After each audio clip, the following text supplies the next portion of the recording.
여러분이 태어난 생명은 말이죠, 성장하게 되어 있습니다. 성장하지 않는 생명은 죽은 것이고 자라지 않는 사람은 기형합니다. 하나님을 아는 일에 자라나야 되죠. 물론 우리가 하나님을 알기 때문에 우리 성품이 자라는 건 물론이지만, 제가 오늘 저녁에 하나님을 아는 데서 자라나는 그런 일에 대해서 좀 설명을 좀 드리려고 합니다. 그래서 제목을 장성한 자라고 제가 좀 만들어 보았습니다. 장성한 자. 우리 다 같이 고린도전서 13장에 있는 말씀을 좀 펴서 보겠습니다. 고린도전서 13장. 고린도전서 13장을 보시면 9절부터 12절까지 다음과 같은 말씀을 우리가 발견하게 되죠. 장성한 자에 대해서 이제 설명하시는데 이렇게 말씀하십니다.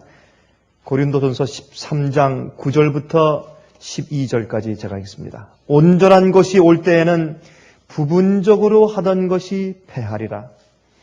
내가 어렸을 때에는 말하는 것이 어린아이와 같고 깨닫는 것이 어린아이와 같고 생각하는 것이 어린아이와 같다가 무슨 사람이 되어서는요?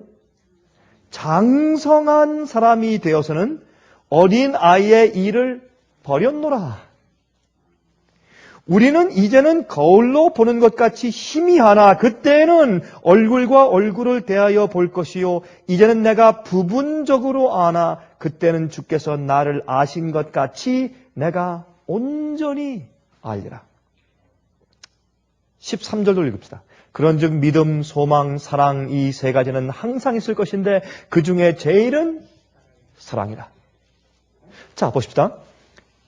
믿음은 예수님께서 이 땅에 오실 때까지만 필요합니다. 맞습니까? 우리가 하늘에 올라가서 믿음이 필요합니까? 더 이상 믿음이 필요 없습니다. 왜? 하나님을 뵙고 천사를 보고 새 예루살렘 성전을 보고 에덴 동산을 보는데, 물론 지금 우리 비디오를 보시는 분들 가운데서 제 요 한마디에 혹시 좀 확실한 이해가 없는 분들이 계실 것 같아서 설명을 좀 드리겠습니다. 예수님께서 오셨을 때 우리가 하늘에 올라가서 1000년 동안 있다가 다시 이 땅에 새 예루살렘 성전과 함께 1000년 후에 내려오죠. 그래서 이 땅이 다시 에덴 동산처럼 되지 않습니까? 그래서 이 땅에서 살기 때문에 그것을 새 하늘과 새 땅이라고 합니다. 근데 어떤 분은 한 번은 이제 저한테 전화가 와서 목사님, 제가 목사님 방송을 듣다 보니까 한 가지 섭섭한 것이 있습니다. 그래서 왜 그렇습니까? 우리가 하늘에 1000년밖에 없습니까? 그리고 이 땅에 다시 내려와야 됩니까? 그거 참 섭섭합니다. 그렇게 저한테 질문한 분이 있었어요. 그래서 저는 제가 그런 분들을 위해서 이렇게 좀 그런 설명을 좀 섞어야 되는 그런 입장에 있습니다. 근데 지금 우리가 옛날에 살던 에덴 동산은 하늘에 잠깐 옮겨져가 있다가 다시 이 땅에 내려오는 것이죠. 그래서 이 땅이 하늘과 새 땅이 되는 것입니다. 그러나 우리가 하늘에 올라가서 예수님께서 오신 다음부터는 더 이상 믿음이 필요 없어요. 무슨 믿음이 필요합니까? 다 보는데 실제지. 실제 보기 전까지 우리가 믿음이 필요한 것이죠.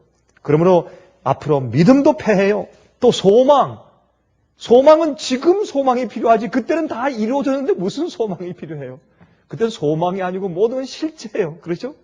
그래서 믿음도 패하고 소망도 다 패하고 필요 없어요. 근데 그 중에 제일은 사랑입니다. 왜 이런 말씀을 하시느냐? 사도 바울이. 사랑은 장성한 자의 것이거든요. 근데 이 장성한 자가 가지는 사랑의 이 장성함은 하나님을 아는 지식에서부터 옵니다. 그래서 영생은 하나님 아버지와 그의 보내신 자 예수 그리스도를 어떻게 하는 것이라? 아는 것이라. 아는 것이라. 그래서 영생은 구원을 받는 것은 하나님을 아는 것이라 그 말입니다. 그래서 사실 어떤 때 말이죠. 우리가 이렇게 하고 저렇게 하고 이렇게 돼야 되고 저렇게 돼야 되고 하는 말을 많이 하고 우리를 또 채찍질하고 하지만은 그러나 결국에 가서는 가만히 보니까 내가 하나님을 잘 모르기 때문에 내가 덜 영그럽고 하나님을 잘 알지 못하기 때문에 내가 성숙지 못한 것을 자주 발견하게 돼요. 어떤 때는 제가 제 자신의 미성숙을 볼 때 내가 하나님을 잘 몰라서 그렇다 라고 하는 결론에 제가 자주 도달하는 것입니다. 우리의 이 인격의 부족은 하나님의 인격을 잘 이해하지 못하면서 기인된다 그 말입니다. 자, 그래서 여기 보면 우리가 지금은 어린아이 같아요. 어린아이 같기 때문에 깨닫는 것도 어린아이 같고, 말하는 것도 어린아이 같고, 생각하는 것도 어린아이 같고, 그러니까 삐치고 싸우고 갈라지고, 예? 어떤 때는 시기하고 질투하고, 마음 가운데 미워하는 생각을 한 달 동안 품으면서도 회개치 아니하고 그렇게 하는 겁니다. 이게 다 어린애 장난이군요. 그런데 참 재밌는 것은 그런 건 어린애가 더 낫습니다. 우리보다. 어린애가 낫죠? 금방 내일 잊어버리고 금방 돌아서 그러잖아요. 그런데 이렇게 하다가 장성한 사람이 되어서는 어린아이의 일을 버립니다. 지금은 거울을 보는 것처럼 희미하다. 현대말로는 맞지 않는 얘기죠. 지금은 거울을 보는 것처럼 환하다 그래야죠. 옛날에 거울은 청동 거울 아니에요. 이 구리를 자꾸 이렇게 비벼서 이렇게 문질러서 빛과 광을 내서 보는 것이니까 그저 어둠침침하죠. 뿌옇죠. 그래서 거울을 보는 것처럼 희미하나. 그러나 나중에 우리가 주님을 만날 때 주님을 정말로 아는 자들만 주님을 만나거든요. 그때 우리가 주님과 같을 것을 우리가 알 것이다. 주님께서 우리를 아시는 것처럼 주님께서 아시는 것처럼 우리도 알 것이다. 우리의 지식이 지혜가 그만큼 되면 참 우리가 정말 신의 영역에 들어가는 것이죠. 우리가 하나님처럼 된다는 얘기는 아니지만 우리가 그래서 신성에 참여한다고 성경은 우리에게 말해주고 있는 것입니다. 우리가 아이일 땐 말이죠. 어린 아이의 특징이 뭡니까? 어린 아이가 태어나면서 막 울고 막 발버둥치고 그냥 막 그렇게 하면은 사람들이 이거 봐 사람은 태어날 때부터 이렇게 이기적이야. 그렇게 말을 합니다. 그래서 아이일 때는 자기 중심적이에요. 그걸 가지고 이기심이다. 넌 왜 이렇게 이기적이야? 이렇게 하면 안 돼. 어린애기는. 어린애기니까. 어린애기가 이기적이지 않으면 살아남지를 못해요. 안 그렇습니까? 어린애기가 기저귀를 다 적셔도 가만히 어머니 피곤하시죠? 얼마나 고생스러우세요. 어머니 다 쉬시고 다 하시고 난 괜찮아요. 하고 있어 보세요. 애기가 어떻게 살 수 있나? 안 그래요? 그 애기가 배고파서 꼴딱 죽는데 막 밤에 나와서 보채고 막 찡찡거리고 응애하고 울어서 엄마 아빠를 괴롭혀야 살잖아요. 안 그러면 어린애가 어떻게 살겠어요? 엄마 아빠 괜찮아요. 얼마나 고생스러우세요. 주무세요. 내가 내일까지 기다릴게요. 그러면 아이가 죽는단 말이에요. 그거는. 정말 이해하시죠? 그래서 제가 이 말씀을 가만히 보면서 우리가 어린 아기가 태어났을 때 태어난 어린 아기를 갖다가 이기적이다 그러면 안 되겠다. 그거는 어린 아이니까. 그래서 우리가 어떤 때는 하나님을 알고 다시 처음에 태어나고 거듭날 때는 거듭난 사람이지만 아직도 많은 경우에 자기중심적이란 말이에요. 예? 그건 뭐냐면 교회에 와서 모든 사람들이 나한테만 시선 집중하고 나한테만 관심을 가져주기 바라요. 어린애기니까. 그리고요, 나한테 잘 안 해주면요, 거듭나고, 이제 침례받고, 그다음에 주 안에 들어와서 교회 다니는 사람도 조금만 하면 금방 삐지고 문제가 생기죠. 그렇죠? 그래서 어떻게 해요? 처음에 주님의 말씀을 가지고 이제 교회 처음에 들어온 사람들은 어떻게 하라? 어린아이처럼 돌보라. 그렇게 하지 않습니까? 그런데 문제는 이렇게 되는 건 이해하는데 10년, 20년, 30년, 40년 됐는데도 어린아이라. 이건 문제란 말입니다. 그런데 이 어린아이일 때 6개월 때, 1살 때, 2살 때 그건 우리가 이해되는데 7살, 8살, 10살, 20살이 지나가는데도 어린아이 짓을 하니까 문제죠. 그렇죠? 그래서 우리가 장성한 자에 대해서 우리가 이해하는 것은 참 중요하다고 생각을 합니다. 그래서 이 아이가 자라면서 말이죠. 자기 이외에도 다른 중요한 존재들이 함께 있다는 것을 깨닫기 시작합니다. 성장하는 과정 가운데 하나가 뭐냐면 이제 남들이 나에게 주는 그런 이 관심, 나에게 도와주는 도움 그런 것들을 이제는 저 사람을 도와주세요라고 또 이제 어릴 때요. 내가 지금 1살 반인데 내 동생이 태어났어요. 그러면 어떡합니까? 꼬집죠? 그렇죠? 우리도 꼬집어요, 우리도. 우리도 꼬집는단 말이에요, 우리도. 그게 어린아이 짓이에요. 그게 어린아이 짓이거든. 그런데 이 자라다 보면은 크면 어떻게 해요? 이게 보소. 엄마, 동생 얘 아직 못 먹었대. 얘 먼저 주세요. 이게 자라는 표시거든요. 그 다음에 그래서 자기 이외에 다른 존재가 있다는 것을 깨닫기 시작하고 또 나중에 좀 더 자라면 다른 가정들이 또 있구나. 나는 내 가정만 다 한 줄 알았는데 뭐든지 내 가정, 내 엄마, 아빠, 나, 내 동생 그거밖에 몰랐는데 조금 자라면 다른 가정도 있구나. 조금 더 지나면 어떻게 해요? 우리 이 동네뿐만 아니라 다른 동네도 있네. 나중에요. 우리나라뿐만 아니라 다른 외국도 있구나. 나중에 어떻게 해요? 이 지구상뿐만 아니라 다른 세계들도 있고 천사도 있네. 이렇게 되는 겁니다. 우리 마음이 넓어져서 나중에 더 큰 나라를 보게 되고 큰 세계를 보게 되고 나중에 우주적인 존재가 되는 것입니다. 그러니까 이기적인 자기중심적인 데서부터 자라면서 점점 장성화해서 나중에 어떻게 되냐면 나를 중심에서 사는 것이 아니라 우주의 중심이신 하나님을 중심에 사는 사람이 된다고 말합니다. 이렇게 돼버리면 그거는 장성한 자입니다. 장성한 자입니다. 근데 우리는 말이죠. 우리는 가만히 여러분 오늘 제 얘기를 들어보십시오. 많은 경우에 우리의 기도와 우리의 생활 방식은요. 자기중심적입니다. 내가 중심입니다. 내 병이 나아야 돼요. 그렇죠? 내 식구들이 잘 돼야 돼요. 내 자식들이 잘 되고 교육 잘 받고 잘 돼야 돼요. 그렇죠? 만약 내 가정에 문제가 생긴다. 그럼 내 신앙에 문제가 생겨버려요. 맞습니까? 내 가족 가운데 누가 병이 걸려서 죽었어요. 그러면 내 신앙에 문제가 생겨버려요. 하나님, why me? 왜 나는 왜? 남들은 저러는데. 이렇게. 그래서 이게 자기중심적인 사고방식이기 때문에 그게 어린아이 짓이거든요. 그러니까 우리의 시야가 넓어지고 하나님 중심적으로 살면은 어떻습니까? 자, 보십시오. 스포츠 팀들이 두 팀이 이제 스포츠 경기를 하기 전에 어떻게 합니까? 어떻게 하면 이길 수 있다는 걸 막 응원한 다음에 기도하자.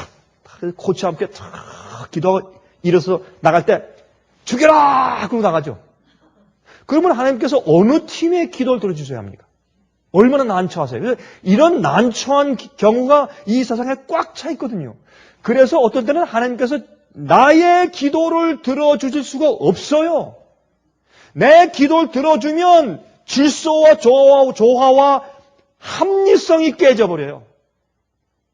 나의 이런 기도를, 나의 중심적인 이 기도를 응답해 줘버리시면 세상에 있는 모든 사람들의 같은 경우의 기도를 다 응답해 주셔야 돼. 안 그렇습니까?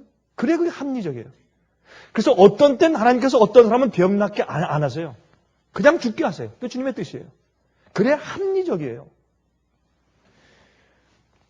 우리가요, 하나님을 알게 될 때 우리가 기도하는 게 달라지고 세상을 사는 개념이 달라지고 이게 다 달라져요.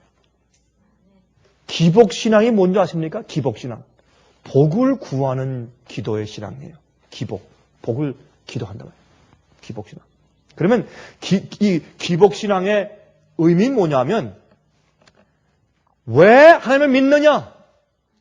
나의 행복과 평안과 축복의 근거가 있어요.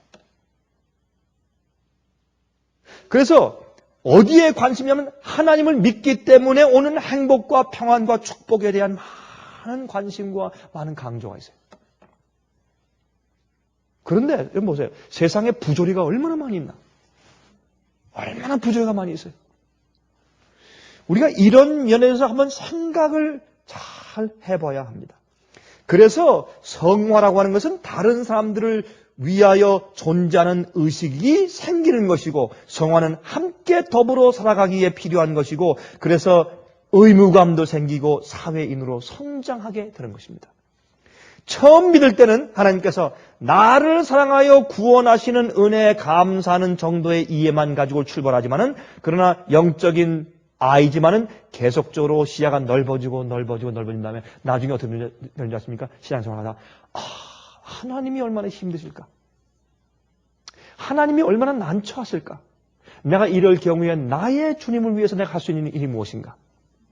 그렇게 되는 것입니다. 어린아이가 자란 다음에 나중에 엄마 아빠에게 계속 조르고 땡깡만 부리던 아이가 장성한 다음에 내가 어머니 아버지가 지내보니까 이럴 때 얼마나 난처하고 힘드셨을까? 내가 그러면 내 부모님께 어떻게 해드려야 될까 이제? 그것이 장성한 자식 아닙니까? 그럼 우리는 하나님께 제가 이런 얘기하면 어떤 사람은 그래. 목사님 우리가 뭔데 감히 하나님을 위해서 생각해주고 하나님을 뭐 돌봐주고 주님에 대해서 무슨 생각하고 그게 뭐냐고 우린 그저 형편없는 개미 같은 죄인이니까 받기만 하면 되는 것이지. 아닙니다. 하나님도 우리가 없으면 못 사세요. 하나님이 왜 우리를 창조하셨어요? 부모님이 자식이 없으면 못 살아요. 자식이 없으면 못 살아요, 부모들은. 자식이 없으면 있던 자식이 가보세요. 엄마는 마음 가운데, 엄마 아빠는 마음 가운데 멍이 들어서 그날부터 죽어요, 엄마 아빠는. 하나님도 마찬가지. 하나님께서 우리 없으면 못 사신단 말이에요. 그렇게 우리가 이해를 해야 할 것입니다. 그래서 하나님을 중심으로 하나님을 위해 사는 삶. 이게 장성한 자의 삶인데 히브리서 11장 32절부터 40절까지 우리 좀 보도록 하십시다. 히브리서 이것은 믿음장이죠.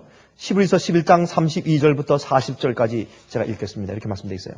내가 무슨 말을 더하리요? 기드온, 바락, 삼손, 입다와 다윗과 사무엘과 및 선지자들의 일을 말하려면 내가 시간이 부족하리로다. 저희가 믿음으로 나라들을 이기기도 하며 의를 행하기도 하며 약속을 받기도 하며 사자들의 입을 막기도 하며 불의 세력을 멸하기도 하며 칼날을 피하기도 하며 연약한 가운데서 강하게 되기도 하며 전쟁에 용맹되어 이방 사람들의 진을 물리치기도 하며 여자들은 자기의 죽은 자를 부활로 받기도 하며 또 어떤 이들은 더 좋은 부활을 얻고자 하여 악평을 받되 구차히 변하지 아니하였으며 또 어떤 이들은 희롱과 채찍질 뿐 아니라 결박과 옥에 갇히는 시험도 받았으며 돌로 치는 것과 톱으로 켜는 것과 시험과 칼에 죽는 것을 당하고 양과 염소의 가죽을 입고 유리하여 궁핍과 환난과 학대를 받았으니 지금 뭘 말하고 있는 겁니까? 지금 이 사도 바울은 장성한 자를 말하고 있습니다. 장성한 자의 믿음을 설명하고 있는 것이에요.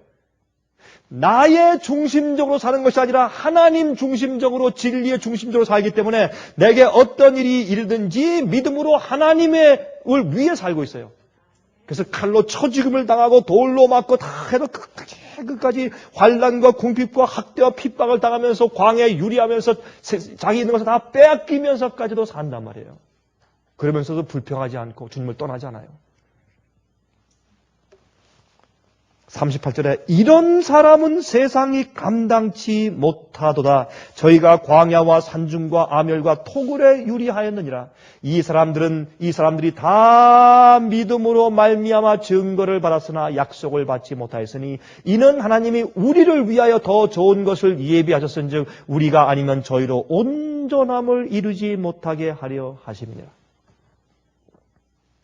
그러니까 마지막 시대에 있는 마지막 교회, 마지막 백성들이 이 장성한 분량에서 믿음의 생애를 살지 못하면 지금까지 믿음의 장성한 분량에서 살아온 믿음의 노독들이 뛰면서 릴레이를 뛰면서 바톤을 넘겨주고 또 넘겨주고 다음 주자 하는데 그 바톤이 우리의 손까지 왔다 그 말입니다.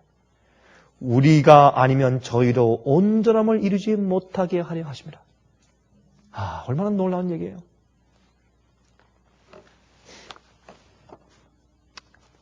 한 번은 말이죠.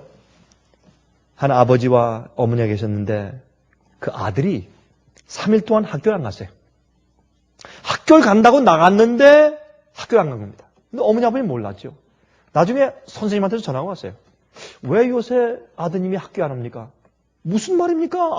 아침부터 그 도시락 싹 싸들고 학교에 가는데 왜 안 왔다고 그랬습니까? 무슨 말입니까? 아닙니다. 지난 3일 동안 학교를 안 왔습니다. 나중에 알고 보니까 그 아들이 나쁜 친구들과 사귀면서 3일 동안 학교에 안 간 겁니다.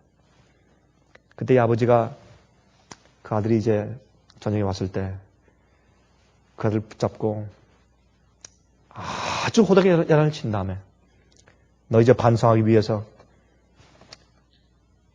이제 오늘 밤부터 저기 혼자 저 높은 다락에 올라가서 혼자 자라. 넌 지금 이 집에서 살 지금 자격이 없다. 안 되겠다. 저 다락에 혼자 좀 살아. 고생 좀 해라. 그렇게 벌을 주었습니다.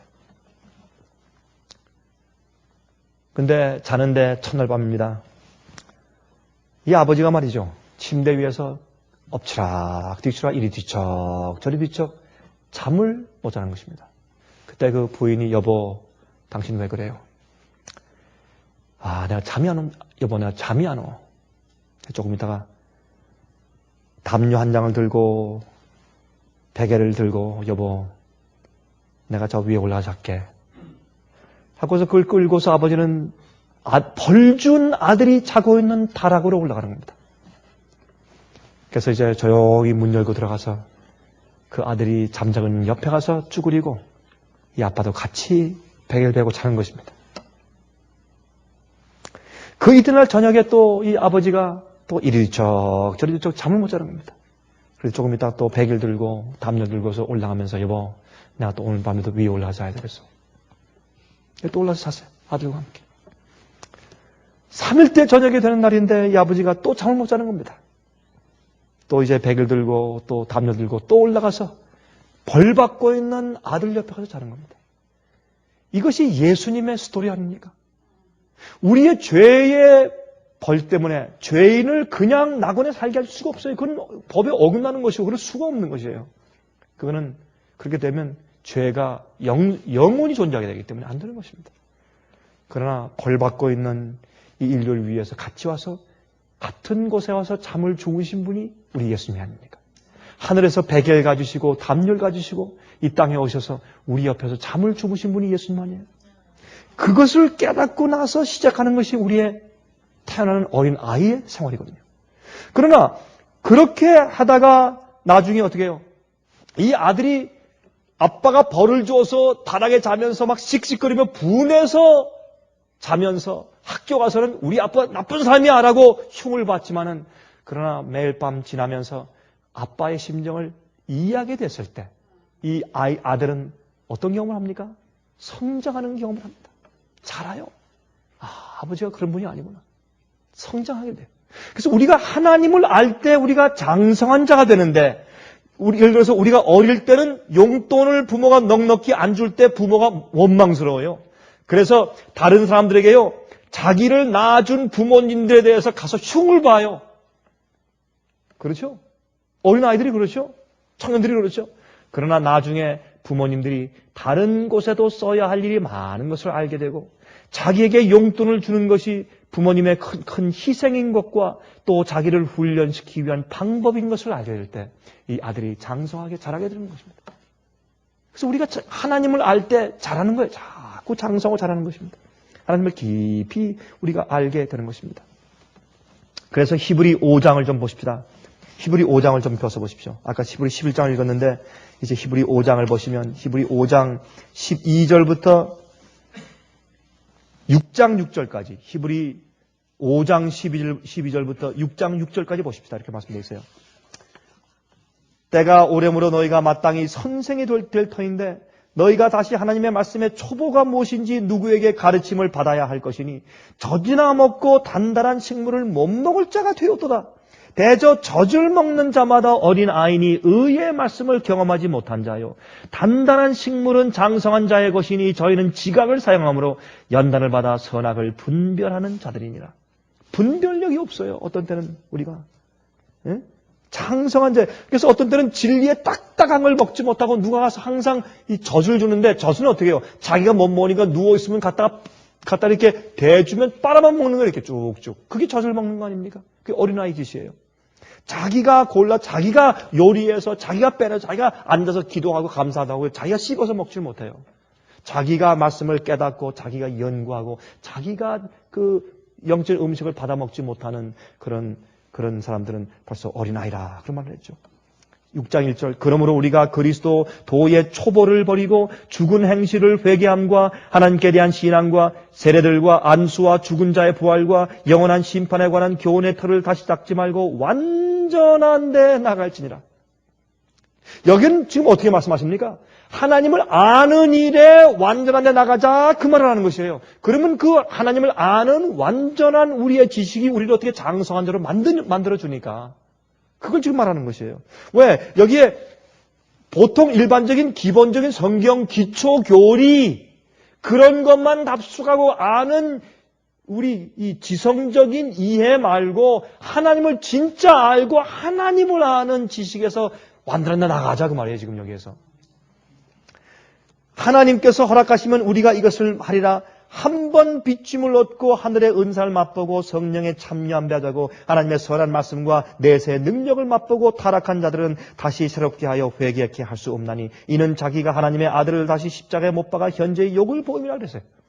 여기 있는 말씀 보면 뭐냐면 하나님을 아는 지식만 가지다가 타락한 사람들은 많이 있어요. 그게 아니라 하나님을 정말 알고 온전한 데 나아가는 빛을 받은 사람들이 타락하면 그건요, 어떻게, 희망이 없어요. 그건 용서가 더 이상 없어요. 회개할 수 없어요. 왜? 이 사람은 하나님을 알 대로 깊이 안 사람이 타락하면, 뒤로 물러가면, 그 사람은 은혜전이 끝나버리는 거예요. 그래서 여기에 있는 요점을 이해가 안 되는 거예요. 내가 주님을 알고 신앙생활 하다가 한 번 내가 실수하거나 내가 죄를 지면 그러면 내가 영원히 멸망인가? 은혜전이 끝나는 것인가? 하는 데 대해서 사람들이 궁금해야 되는 것입니다. 그게 아니라 이것은 정말 하나님을 아는 장성한 자의 분량의 하나님을 아는 경험 가운데 들어갔다가 뒤로 물러가면 그는 어떻게 해요? 하나님을 정말 거절하는 것인데 더 이상 하나님을 아는 더 이상의 밝은 빛이 없잖아요. 더 이상. 그러니까 무슨 빛으로 그를 더 이상 감동할 것이냐 말이에요. 그러니까 이제는 그는 은혜전이 맞춰버리는 것이에요. 최종적인 자기 선택을 하게 돼버리는 것이니까. 그 말씀을 보면 여러분 히브리 10장 26절과 27절에도 보면 우리가 진리를 아는 지식을 받은 후 짐짓 죄를 범한 즉 다시 속죄하는 제사가 없고 오직 무서운 마음으로 심판을 기다리는 것과 대적하는 자를 소멸할 맹렬한 불만 있으리라. 그래서 이것도 똑같은데 여기에요. 우리가 진리를 아는 지식을 받은 후 우리가 짐짓 알면서 범죄하면 다시 속죄하는 제사가 없다. 이게 무슨 말이에요? 하나님을 아는 장성한 자의 지식을 가지면 우리가 어떻게 해요? 일부러 주님 안에서 일부러 죄를 범하지 않게 돼요. 하나님을 너무 잘 아는 제일 밝은 빛을 내가 받아버렸기 때문에 그 이후부터는 하나님을 거스려서 죄를 짓지 않아요. 어릴 때는요, 엄마 아빠 흉도 보고요, 반역하고 못살게 굴고 괴롭히고 하지만 장성한 다음에는 그렇게 하지 않아요. 그렇게 하지 않아요. 그렇게 할 수 없게 돼버려요. 그걸 여기서 성경에서 말하고 있는 것이라 그 말입니다. 그러므로 여러분 이건 펴실 필요 없죠. 여러분 너무 잘 아시는 것이죠. 마태복음 6장 7절부터 13절까지 또 25절부터 34절까지 있는 말씀 보시면 거기 어떤 말씀이었어요? 우리가 기도할 때 이방인같이 무엇하지 말라? 중언부언하지 말라. 저희는 말을 많이 하여야 들으실 줄 생각하느니라. 그러므로 저희를 본받지 말라. 구하기 전에 너에게 있어야 할 것을 하나님 너희 아버지께서 아시느니라. 이게 뭐예요? 장성한 자. 근데 이 세상에선 장성한 자들도요, 어머니 아버지한테 제가 말씀드렸잖아요. 어머니 아버지 꼭 하세요. 이거 주셔야 돼요. 이거 해야 자꾸 이렇게 측은해요. 그건 뭐라 채근한다 그래요? 채근해요. 왜요? 인간들에게는 건망증이 있으니까. 하나님께는 건망증이 없으니까. 너무 분명하지. 이게 건망증이 없기 때문에 한 번 우리가 구하면 그만이에요. 어떤 땐 구하지 않아도 돼요. 왜? 너무 잘 아시니까. 그런데요, 우리는요, 얼마나 구하는 줄 아세요? 뭘 구하는 줄 아세요, 우리가? 우리가 구하는 거 한번 생각해 보십시다. 병 낫길 위한 기도, 먹을 것과 돈을 위한 기도, 직장과 사업을 위한 기도, 자녀들을 위한 기도, 내가 마음 상하는 일에 대한 기도, 고독과 위로에 대한 기도, 다른 사람을 좀 제어해 주실 것을 위한 기도, 이렇게 세상을 살아가는 일상적인 일들에 대한 기도가 우리 기도의 98% 아닙니까? 언제 우리가 하나님의 이름이 거룩하게 여김을 받으시길 원합니다라는 기도를 합니까, 우리가? 예? 하나님의 뜻이 하늘에서 이루어진 것처럼 내 생애와 이 땅에서 이루어지기 바랍니다라는 기도를 우리가 언제 하냐 말이에요. 주의 이름이 영광을 받으시기 바랍니다 하는 기도를 우리가 언제 하냐 말입니다. 아직까지 그래서 우리는 우리의 생애가 나의 중심적이고 하나님 중심적이 아니며 또한 우리는 장성한 자가 아닐 수 있다 그 말입니다. 우리가 기도하는 내용을 보아서 너희가 염려함으로 키를 한 대나 더 할 수 있겠느냐? 또 너희가 어찌 의복을 위하여 염려하느냐? 들의 백합화가 어떻게 자라는가 생각해보라. 수고도 아니하고 길쌈도 아니하느니라. 그러나 내가 너에게 말하노니 솔로몬의 모든 영광으로도 입은 것이 이 꽃 하나만 같지 못하였느니라. 그러므로 염려하여 이르기를 무엇을 먹을까 무엇을 마실까 무엇을 입을까 염려하지 말라. 이는 다 이방인들이 구하는 것이라. 한 아버지가 없는 고아들이 구하는 것이야. 이거는 너희 하늘의 아버지 천부께서는 이 모든 것이 너에게 있어야 할 줄을 아시느니라. 너희는 먼저 그의 나라와 그의 의를 구하라. 그리하면 이 모든 것을 너에게 더하시리라. 그러므로 내가 내일 일을 위하여 염려하지 말라. 내일 일은 내일 염려할 것이요 한날 괴로움은 그날에 족하니라. 우리가요, 우리 자녀들을 교육시킬 때, 아니면 다른 사람을 교육시킬 때, 아니면 초신자들을 교육시킬 때 어떻게 교육시킨 줄 아세요? 하나님은 사랑이시고 하나님은 창조주시고 능력이 많으시고 우리에게 모든 관심 있는 분이기 때문에 하나님의 축복을 주시는 분이기 때문에 우리가 주님 안에 있으면 모든 것이 형통하고 모든 병이 낫고 모든 문제가 해결되고 다 되는 것이야. 주님을 믿는 믿음을 가져. 내 문제 다 해결될 수 있어. 주님은 다 능력이 있기 때문에 우리가 믿지 못해서 그래. 얼마나 좋은 얘기예요. 그렇죠? 굉장히 좋은 얘기예요. 그런데요, 그게 어린아이 짓이에요. 장성한 믿음이 아니에요. 거기서 한 계단 올라가면 어떻게 돼요? 부잣집 아이들은요, 좋은 차를 타내면서 뭐라 그래요? 막 뽐내면서 나 이거 자동차 없어지면 엄마 아빠한테 얘기하면 또 하나 줄 거야. 걱정할 거 없어. 돈 없어? 구하면 와. 병나? 특급치료 병원에 딱 해가지고 금방 고쳐주셔. 돈 없어? 뭐 10,000불씩 20,000불씩 막 주시는데 뭐 걱정해. 유학 와서 살면서 초호화판으로 살죠. 부족함이 없어요. 그런 걸 가지고 우리가 뭐라 그래요? 어린아이라 그러죠.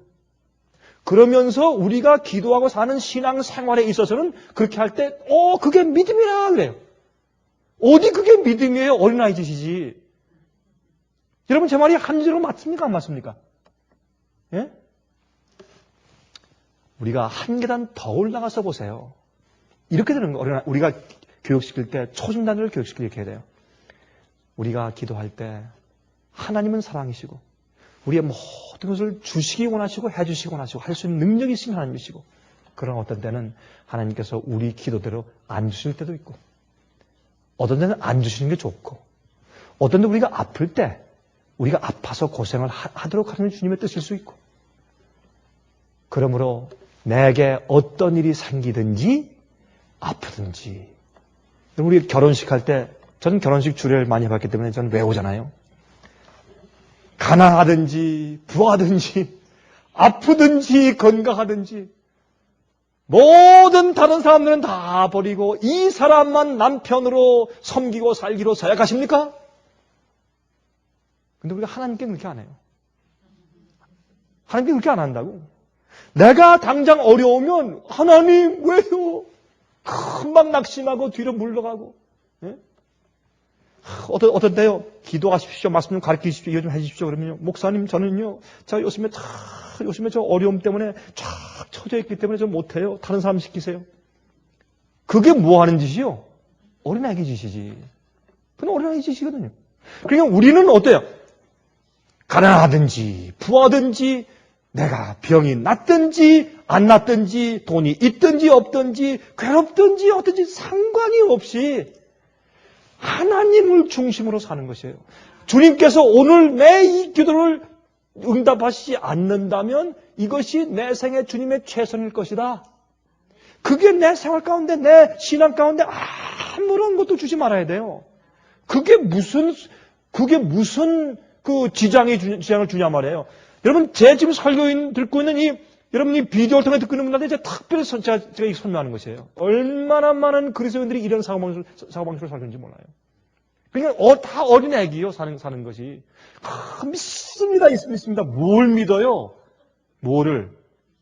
믿는 게 아니라 자기의 욕구만 채우려는 이기심들이다. 자기 생활 가운데 기도했는데 기도 응답이 안 되면 막 낙심하고 체념하고 이런 사람들이 얼마나 많으냐 말입니다. 이건 잘못된 것입니다. 이건 잘못된 것입니다. 그래서 성경에 욥기가 있는 것입니다. 창세기보다 욥기가 제일 먼저 기록된 것입니다. 그래서 이 죄악 세상에서 사는 우리의 생의 의미가 무엇인지를 깨닫게 하기 위해서 욥기서가 제일 먼저 기록된 것입니다. 그래서 마지막 시대 성도들은 하나님의 계명을 지키며 예수의 믿음을 가지고 있다고 했습니다.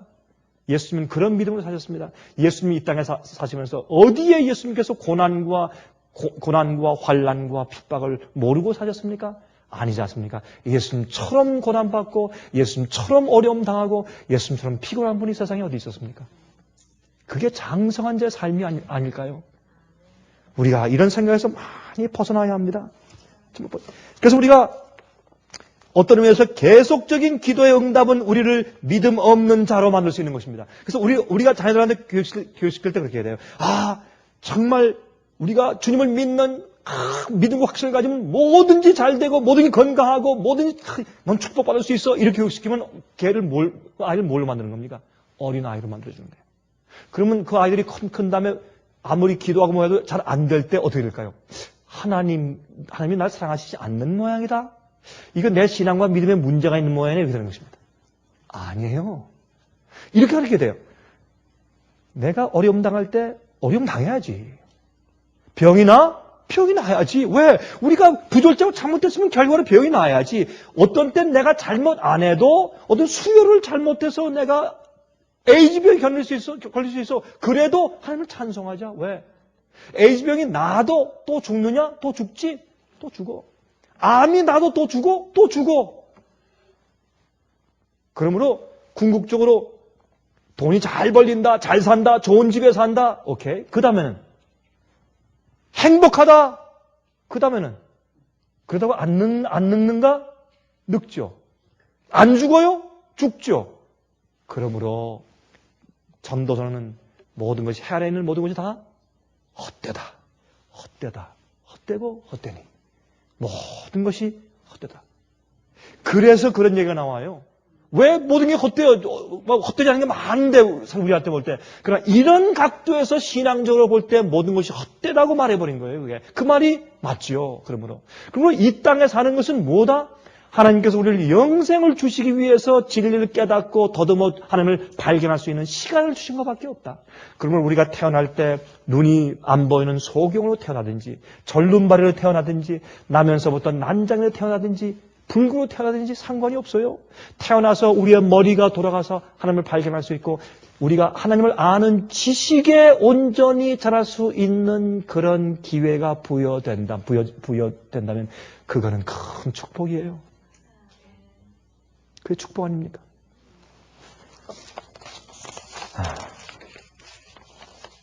그래서 너희는 먼저 그 나라와 그의 의를 구하라. 그렇게 말씀했습니다. 자, 끝으로 이제 나를 위해서 사는가? 하나님을 위해 사는가? 누구 중심으로 사는가? 이거 참 중요한 얘기입니다. 이제 우리는 곧 하나님의 응답이 없이 지나게 될 때가 곧 옵니다. 그렇죠? 여러분 아멘 하십니까? 이제 곧 우리가 기도하고 해도 하나님이 전혀 응답하지 않고 우리가 버려진 것처럼 느끼는 예수님께서 겟세마네 동산부터 십자가 위에서까지 계속해서 버림받은 느낌을 느끼시고 엘리 엘리 라마 사박다니 나의 하나님 어째 나를 버리십니까? 라고 느끼신 그 마음을 이해할 수 있는 고통의 시련의 환란이 앞으로 곧 오지 않습니까? 그때 우리가 어떤 믿음을 가져야 될까요? 지금 이럴 때에 우리는 주님을 믿기 때문에 뭐든지 가능해 라고 하는 것은 정말 훌륭한 믿음 같지만은 그러나 그것은 어린 아이의 믿음인 것을 우리가 깨달아야 합니다. 거기에서 우리가 더 한 계단 더 올라가야 할 텐데 어린 애긴 그래요. 누워서 응애응하면서 막 발을 갖다가 막 차면서 보채고 막 울면 어떻게 해요? 다 돼. 사실이요. 다 돼요. 지기저기 갈아줘. 안아줘. 추우면 덮어줘. 씻겨줘. 예? 먹여줘. 그러면 됐지. 그러나 그 아이는 그것밖에 필요가 없는데 우리가 자라면서 보니까 필요가 많잖아요. 그러니까 우리가 요구할 것이 많아져요. 어린 애기 때는요. 어머니 나한테 10만 불 주세요 하는 요구가 필요 없는데 자라면 10만 불 달라 그래요. 우리도 자라면서 하나님께 요구하는 사항이 많아졌어요. 여러분 그걸 아셔야 돼요. 우리도 자라면서 어린 아이 때 몰랐던 요구사항이 너무나 많아졌어요. 자식이 생겨보죠. 요구사항이 배로 늘어요. 손자가 생겨보죠. 3배로 늘어요. 이제는 요구사항이. 그래서 우리는 하나님 중심으로 사는 믿음을 배울 때입니다. 여러분 십자가의 한편 강도에게 하신 말씀, 내가 오늘 내게 이르노니 내가 나와 함께 낙원에 함께 있을 것이로다. 자, 이 말씀하실 때 이게 영혼 불멸설에 있어서 문제가 되는 말씀이죠. 이거는 오늘 내가 나와 함께 낙원에 있을 것이라 그렇게 해석해버리면 today라는 말에 앞에 칸말 찍어버리면 여러분 헬라어 원어에는 성경에는 칸마가 없어요. 그러니까 그냥 쭉쭉 쓰여 있는데 그걸 나중에 번역할 때 오늘이란 말에 전에 칸말 찍어버린 거예요. 그러니까 오늘 내가 나와 함께 낙원에 있겠다고 그렇게 해석이 돼버린 거예요. 그러나 그 말은 오늘 뒤에 찍어야 돼요. 칸말을.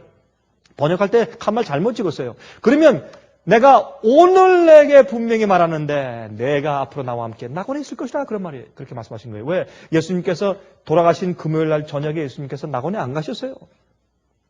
일요일 아침에 부활하신 다음에 막달라 마리아가 예수님을 이제 붙잡으려고 할 때 나를 만지지 말라. 내가 아직 내 아버지께 올라가지 않았느니라 그러셨잖아요. 그런 예수님께서 어떻게 그날 돌아가시는 그날 낙원에 갈 수 있어요? 예수님도 안 가셨는데 내가 나와 함께 오늘 함께 낙원에 있을 것이라 그런 약속을 안 하실 거 아니겠습니까? 자, 그런데 그럼 이게 무슨 말인가? 어떤 사람이 이렇게 말을 해요. 오른편 강도는 좋겠다.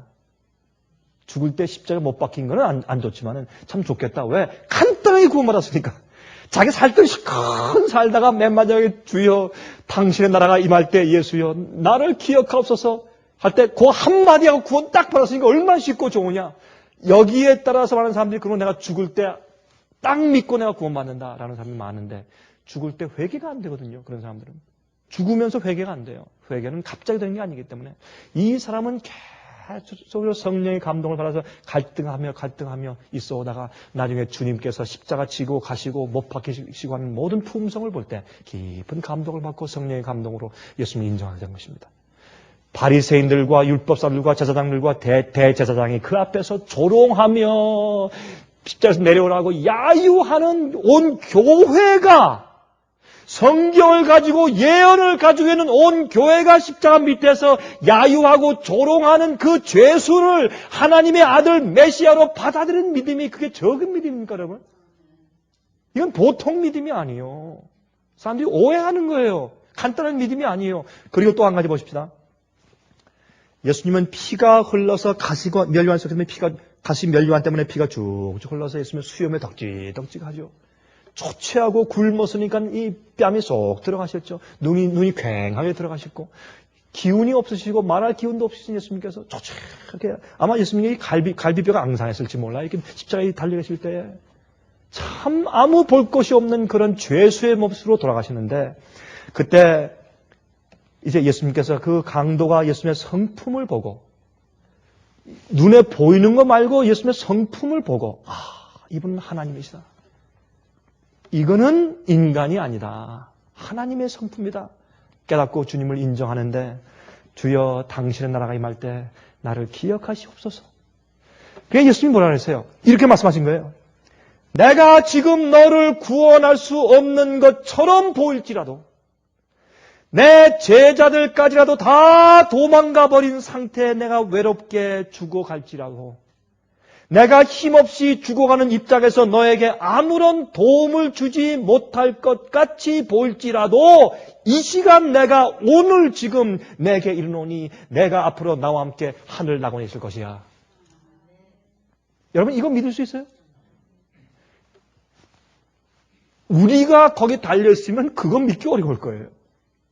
자기도 죽어가면서 저 초췌한 사람이 나보고 같이 낙원에 있겠대. 그거 어떻게 믿어요? 이게 장성한 자의 믿음이에요. 저는 십자가의 한편 강도는, 구원받은 강도는 전 그렇게 간단한 믿음을 가졌다고 제가 보지 않습니다.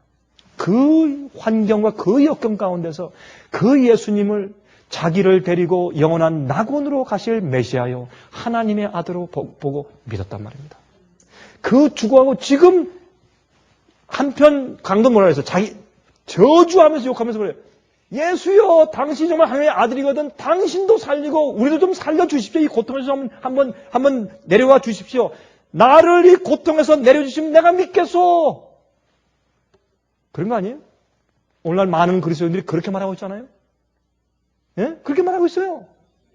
하나님이 내 병 고쳐주시면, 이 문제 해결해 주시면, 우리에게 50만 불 주시면, 내가 지금 이 집에 문제가 생겼는데 주님 도와주십시오. 그걸 도와주시면, 그럼 난 믿겠어. 내 고통에서 나를 건져서 내려오게 해주시오. 당신도 한번 고통에서 당신도 내려오고, 우리도 한번 해주시오. 그럼 내가 믿고 끝까지 따르겠습니다. 그러나 장성한 믿음을 가지고 있는 한편 강도는 어떻게 했습니까? 그 예수님의 모습을 보고 그런 환경과 그 예수님이 자기를 현재 당하는 십자가의 그 아픈 고통에서 단 1%도 그를 도와주거나 구원해 주시지 않으시고 그냥 죽게 하시고 그분 자신도 도무지 나를 도와줄 수 없는 사람처럼 느껴지는 그런 형편 가운데서 우리가 어떤 때는 하나님을 볼 때 하나님 참 능력도 없고 나 도와줄 수 없는 모양이네. 이렇게 느껴질 정도로 어떤 때는 기도의 응답이 없을지라도 어떻게 해야 돼요? 하나님이시여, 아버지의 나라가 임할 때 나를 기억해 주십시오. 그리고 현재 내가 당하는 것은 내 죄 때문에 주님께서 내 생에 생기는 최선을 아심으로 나의 부족과 죄 때문에 또 내가 나의 잘못이 없더라도 당하는 시련과 고통을 내가 감내할 때 이것이 필요한 것이니까 그런 것을 내가 이런 고통에서 주님께서 나를 릴리브하고 나를 구원해 주시지 않으신다고 할지라도 주님 내가 믿나이다. 그때 예수님께서 우리에게 오늘 내가 내게 약속하는데 내가 나와 함께 낙원에 있을 것이야. 그렇게 되는 것입니다. 그래서 우리가 이런 장성한 자의 믿음을 우리가 배우고 깨닫고 남들에게도 그렇게 가르칠 수 있는 사람이 되시기를 간절하게 바랍니다. 하늘에 계신 우리 아버지, 우리가 많은 경우에 하나님을 잘 모르기 때문에 아직까지 어린아이가 되어서 전망 먹는 생활을 산 적이 참 많습니다. 주님 저에게 가르쳐 주시고 하나님 아버지를 알게 해 주시옵소서. 하나님을 알면 모든 것이 해결됩니다. 하나님 아버지의 우리의 최선을 아심과 우리를 사랑하심과 우리에게 축복을 주기 원하시는 것과 우리가 기도하고 간구하기 이전에 이미 아시는 아버지를 우리가 진실로 안다면 우리가 장성한 자가 될 것입니다. 그리고 우리가 우리를 위해 살지 아니하고 하나님만을 위해 사는 그런 어른이 될 줄로 압니다. 주님 저희를 도와주시고 가르쳐 주시옵소서. 그렇게 해서 마지막 시대에 이제 주님께서 정말로 장성한 자들, 예수의 믿음을 가진 자들을 주님께서 필요로 하실 때 저희를 기억해 주시고 저희를 사용하여 주시옵소서. 주님이시여 저희를 높은 경지로 올려주셔서 저희를 개인적으로 늘 성령으로 가르쳐 주시옵소서. 예수 그리스도의 귀하신 이름을 의지하여서 간절하게 기도드리옵나이다. 아멘. 은혜 많이 받으셨습니까? 지금까지 들으신 이 생애빛 예배설교는 간절한 마음으로 진리를 찾는 분들과 정직한 양심으로 말씀을 받아들이고 언제나 진실이 무엇인지를 생각하는 그리스도인들을 위한 말씀입니다.